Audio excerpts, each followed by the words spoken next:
What's up everyone and welcome. In this episode, we're going to talk about the dangers of using third-party software, specifically NPM packages. Now, over 1,300 malicious NPM packages have been identified to date. Using any of these malicious packages can lead to data theft, cryptojacking, botnet delivery, and more to users of your software. Now, let's see what else we can learn to protect ourselves and others from this story. Oh, drat these computers. They're so naughty and so complex. I could pinch them. Attackers are increasingly using malicious JavaScript packages to steal data, engage in cryptojacking, and unleash botnets, offering a wide supply chain attack surface for threat actors. More than 1,300 malicious packages have been identified in the most oft-downloaded JavaScript package repository used by developers, which is NPM, and that's only in the last 6 months. A rapid increase that showcases how NPM has become a launchpad for a range of nefarious activities. New research from open source security and management firm WhiteSource has discovered the disturbing increase in the delivery of malicious NPM packages, which are used as building blocks for web applications.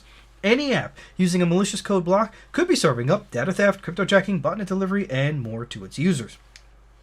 Out of the malicious packages found, 14% were designed to steal sensitive information like credentials, while nearly 82% of these attacks or these packages were performing reconnaissance, which involved adversaries actively or passively gathering information that can be used to support targeting, according to the firm WhiteSource. Congratulations, you're doing a great job by wanting to learn about NPM package exploitation and watching my episode about it.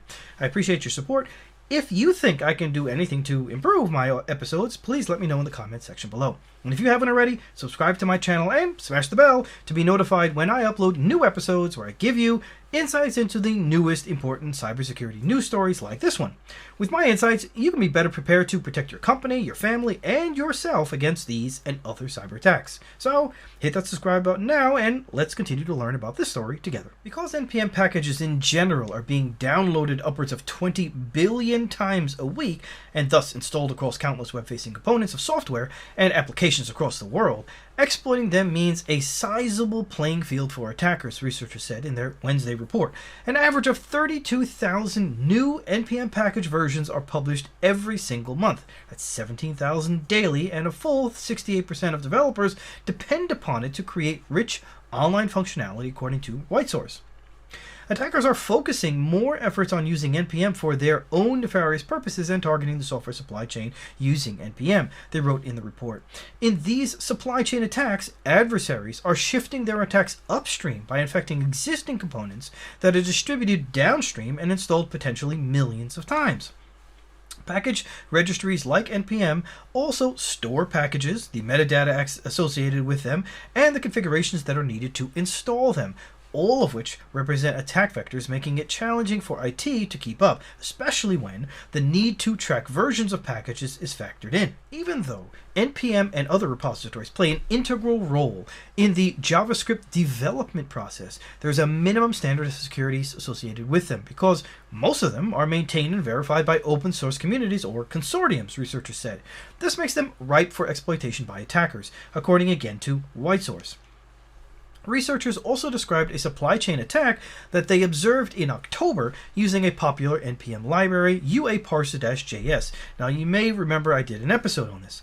The UA-parser.js is used to parse user agent strings to identify a user's browser or operating system or device and other attributes. The library has more than 7 million weekly downloads. Threat actors used UA-parser.js to leverage the software supply chain and gain access to sensitive data, as well as vulnerable enterprise resources in the cloud. Attackers inserted malicious code into these versions of the UA-parser.js after seemingly taking over the developer's NPM account, researchers wrote. Their 3 new versions of this package were released in an attempt to get users to download them. So what can we learn? Well, I can't sit here and knock open source. It's just amazing. We all rely on open source. It's driving massive expansion and speed of deployment that 10 years ago was just unheard of. Today, you could slap a few packages together and have a stable enterprise software.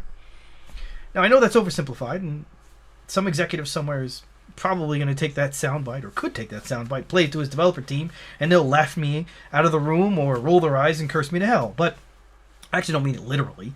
Of course, there's work that needs to be done to get that polished, fully functional system, but there are some amazing, fully featured packages out there in the open source world that make our lives so much easier. But with that heavy lifting from some unknown person halfway around the world comes some risk. Just because someone else built it and it was downloaded 5,000, 50,000, 7 million times does not mean we can neglect checking it out in terms of source code ourselves and integrating it into our security checks. So you should, A, still do a little bit of research to verify that developer XYZ is somehow trustworthy and that the downloads registered for that package are legitimate downloads, and you need to do that wherever possible. B, you also need to be especially vigilant when downloading NPM packages, especially on weekends, as they are generally the most time or the best time of the week for attackers to release malicious packages. And that's according to the research.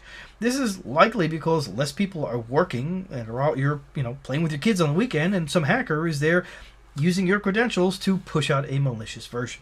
With that, I say thanks again for watching. Don't forget to share and subscribe if you haven't already, and smash the bell if you haven't already, and I'll see you on the next episode.